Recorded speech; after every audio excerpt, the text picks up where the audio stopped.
okwogera ne Katonda buli ku makya y'ensula ennamu ekulukutira mu bulamu bwaffe ne tufuna amaanyi agatuyamba okuyita mu lunaku lwonna. Funa amaanyi nga tonnafuluma nnyumba yo. Omwagala atwagala era atulaba, tukwaniriza nnyo nnyini ddala ku mukutu gwa Avento Media Productions 3ABN Uganda, era nga sina kutandika kintu kyonna njagala ato okujjukiza nti kati tuli ku mutimbagano bagiyite Play Store ne Apple Store, nga kuno tuliko nga Avento Media App. Omulimu guno ate nawe owereddwa omukisa ndi osobola okuguwa obuwagizi bwo ng'okozesa merchant code zino wammanga. Eya Airtel eri 43 97 850 0, ate era neya MTN eri 83 89 83. Ezo nno zombi zirina erinnya lye zireeta Avento Media Limited, era nga bw'oyitaawo n'obaako k'osuulayo naye kaba katono katya, ate kongezaayo okubeera nga kazzaamu omulimu guno ne kagusaasaanya mu nsi yonna, okubeera nga ate amawulire amalungi gatuuka eri buli ssekinoomu ate ali ku mutimbagano. Mukama akuwe nnyo omukisa ng'okola obuweereza obwo. Ate era mu kasimu kako lwaleero katusabe nga tugenda okuba nga tusisimukira wamu naawe. Omutukuvu Mukama atwagala, tukweyanziza olw'ekirabo eky'obulamu ky'otuwadde, ne tukweyanza nnyo nnyini ddala okubeera nga ate obukeseza n'obuggyako eddiba, ate n'otuwa omukisa omulala okwongera okweteekerateekera obwakabaka bwe watusuubiza okugenda okututeekerateekera. Mukama Taata, laba nno nga tuli mu maaso go, tusaasire kuba tetutuukiridde. Mukama, ne tukwegayirira nnyo nti otubeere okuyita mu lunaku olwaleero. Tusookeyo buli gye tunatambulira, ate era olongosa amakubo gaffe, tusobole okubeera nga Mukama buli kye tunalowooza, buli kye tunakola, buli kye tunayogera bibeere nga byonna biweesa erinnya ly'ekkulu ekitiibwa, ate era nga byonna biyitimusa ekitiibwa kyo. Olwo nno abantu bonna bwe banaatulaba bakkirize nti wamma gwe Katonda omulamu. Mukama Taata, tusaba bingi naye ate okusinga kwa byonna leka okwagala kukolebwe mu bulamu bwaffe. Tusabe nga tuyita mu Mwana wa Yesu Kristo. Amiina. Akasimu ka leero February 16 kaliko omutwe ogugamba ndi engeri y'okwekuuma okweraliikirira. Jjukira ejjo tulina ebigambo bye tunulidde eby'okwegomba okw'omutima, era ne tutunulira ennyingo 5 butya bwe tuyinza okubeera nga tulwanagana n'ebika oba ebikula eby'omuntu eby'emirundi ebiri. Tulina okubeera nga olwana nnyo Eva obere ku sayidi ey'ekikula eky'omwoyo, kubanga twalabye ndi ekikula eky'ebyomubiri oba okwegomba kw'ebyomubiri kubikwereere. Ate tulina okulwana ennyo okubeera nga tunabeera kubeera nga tuli mu kwegomba okw'omwoyo, kubanga okwo kwe kulisikira obwakabaka obw'omu ggulu. Tambula nange leero mu ngeri y'okwekuuma okweraliikiriranga. Tusome Zabbuli 37:5 mpaka 7, nga wano tulaba nti olugendo lwo lwonna lw'oteekateeka luyiringisizenga ku Mukama, era weesigenga oyo naye anaakituukirizanga, era anaayolesanga obutuukirivu bwe ng'omusana, n'omusango gwo ng'ettuntu. Sirika eri Mukama, omulindirirenga n'okugumiikiriza.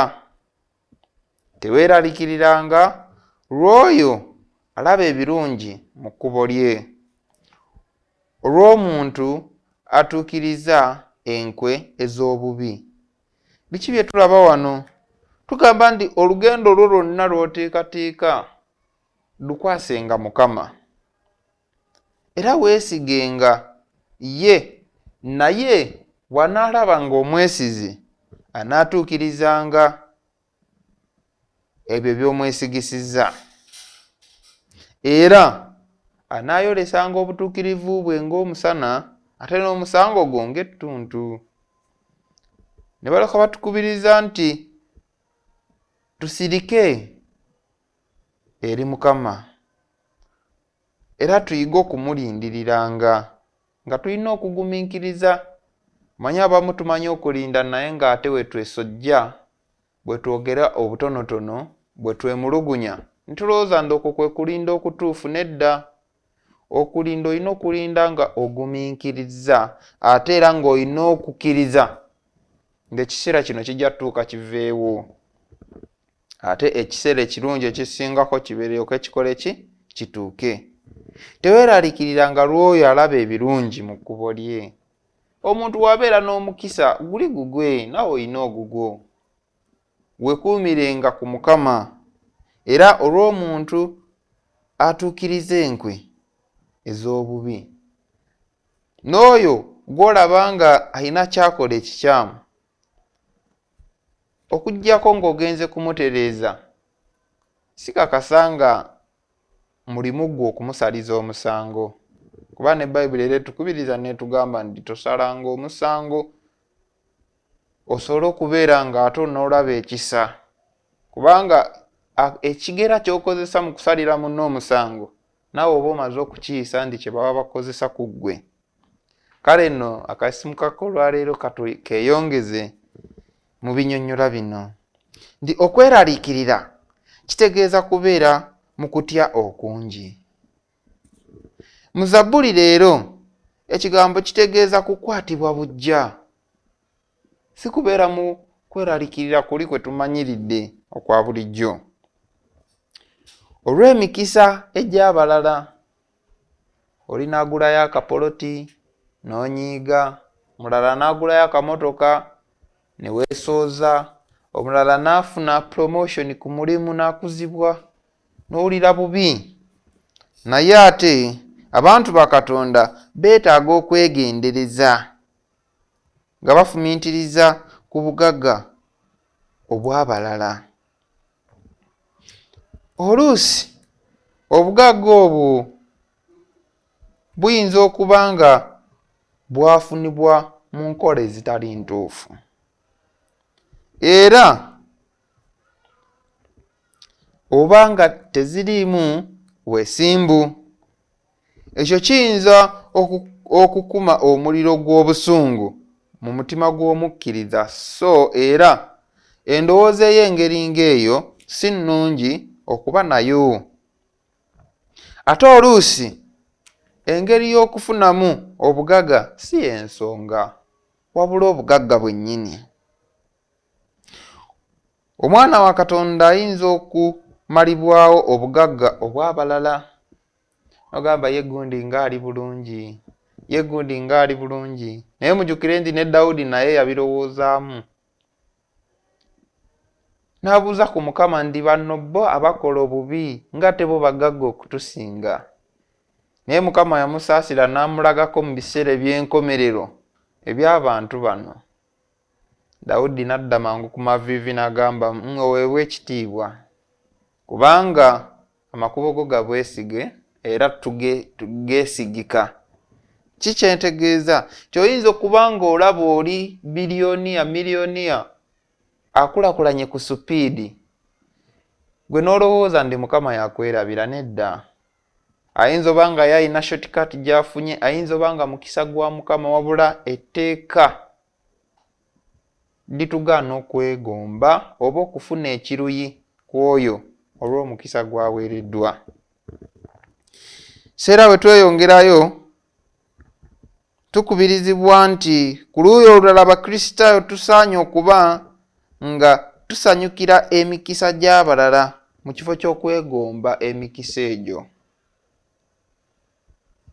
Nina mukwano gwange yateranga okumpostingira, olumu yapostinga amapeera 2 ku ttabi ng'erimu litandise okwengerera ate ng'eddala likyali mu green liraga nti tozibu. Naye ki kye twayigamu nti tusobola n'okubeera nga muli mu kifo kyekimu naye ebiseera si bye bimu. Oyinza okubeera nga leero olaba oli ebiliyoniya naye naawe Mukama kyakutegekedde kinene. So ekitwetaagisa kyonna kwe kubeera nga tusanyukira ku bannaffe nga balina kye bafunyeewo oba nga balina kye batuuseeko ate naffe nga we tulindirira ekyaffe. Era n'okubeera nga twewalanga nnyo okubeegomba. Ekigambo kwegomba twagadde okukisavuwaza n'okukiteekako akazigo okufaananako ekintu ekirungi. Naye Mukama alina ensonga lwaki akikozesa n'agamba nti teweegombanga. Kubanga okwegomba kwa mubiri. Weewaawo. Bwe tuba nga tuli bamativu mu mitima gyaffe ku bugagga bw'abalala era tetubeera bamativu, tubeera bamativu eri Katonda. Bwe tuba nga tetuli bamativu ku bugagga bw'abalala era ojja kwesanga nga tetugenda kubeera bamativu eri Katonda. Lwaki? Nze singa ndaba gundi nga nsinzeeko ne mpulira ensaalwa kitegeeza maze okugamba Mukama ndi oli mubi nnyo, lwaki owadde olinze n'otakola ki? N'otampa.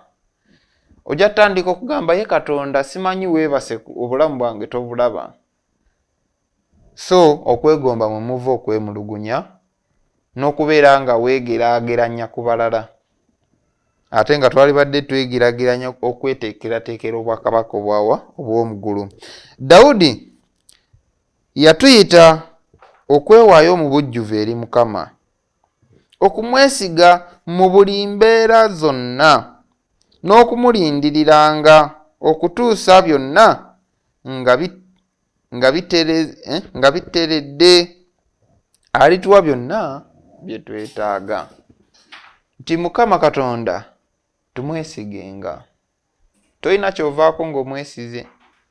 Olaba olinya bbaasi n'olinya takisi nga tomanyi duleeva, n'olinya ennyonyi n'olinya tukutuku kapiki ako nga duleeva tomusabye na pamiti ye emukkiriza okuvuga ekidduka ekyo. N'omwesigisa obulamu bwo. Kati gwe weebuuza ate okwesiga Katonda eyayagala ensi n'okuwaayo n'awaayo omwana we omu yekka,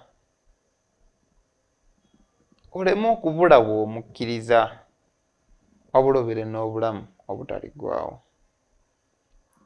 Akasimuka kano njagala tukwataganire wamu nga tukalowoozaako olunaku buli w'ofunayo ka break ddamu olowooze ku bigambo ebirungi ng'ebyo nti weekuumire mu kubeera nga teweeraliikirira.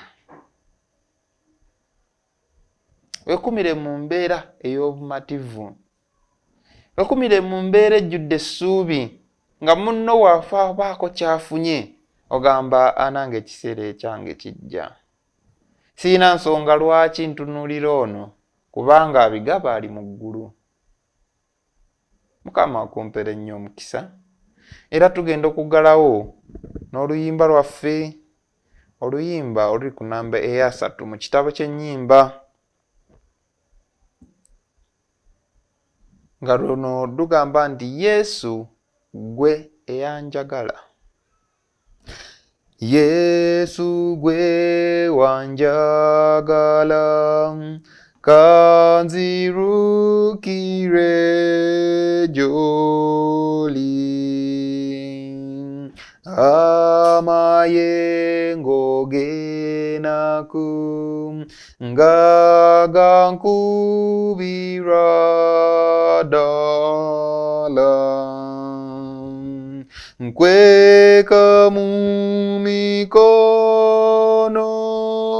gyo abanumba b'amaanyi.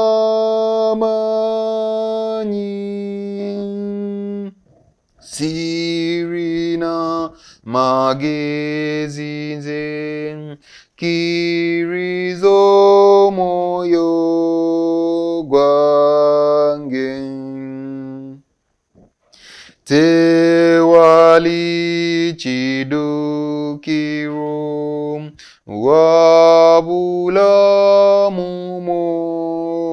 yogo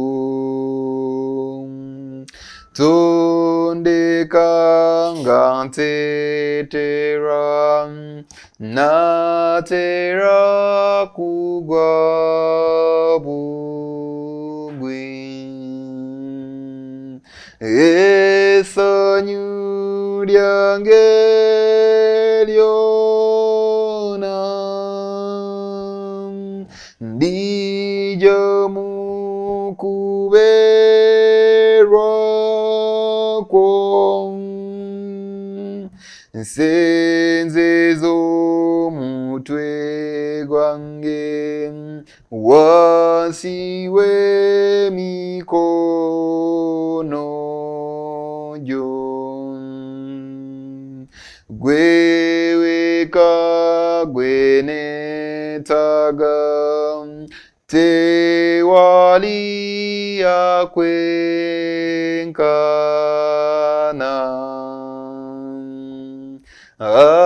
agudo muyimuse pumula azirise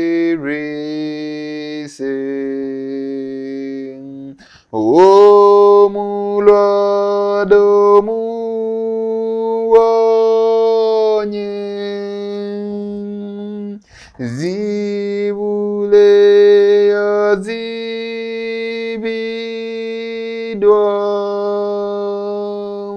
nze njijude ekibi gwoli butukirevo gwe weka gwe neetaga tewali akwenkana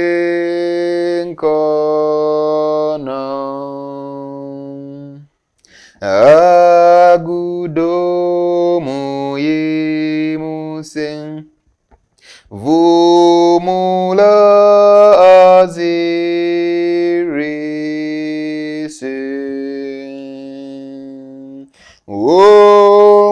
omulwado muwonye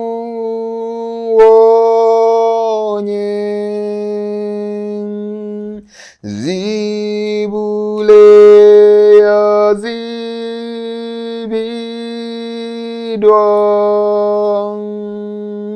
nze njijude ekibi gwoli butukirevo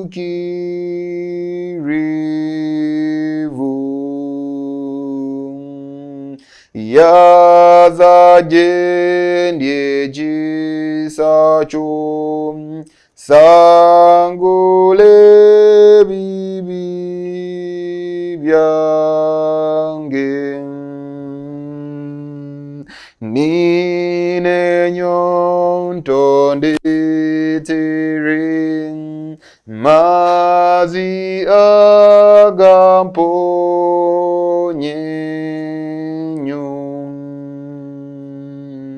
gwe nsulo y'obulamu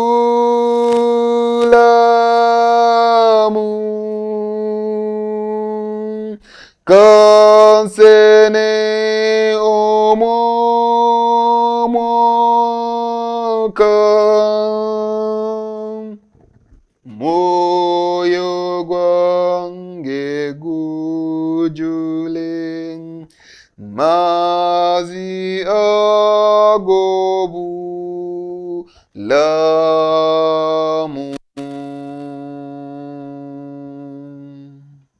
Nga tetunakusaba ajjukira okuwagira omulimu gwa Avento Media Productions ng'oyitira ku merchant codes zino Airtel 839785 noti era ne MTN everywhere you go 838993 zombi zireta amanya Avento Media Limited era mukama kuwenye omukisa ngokola obuweereza obwo.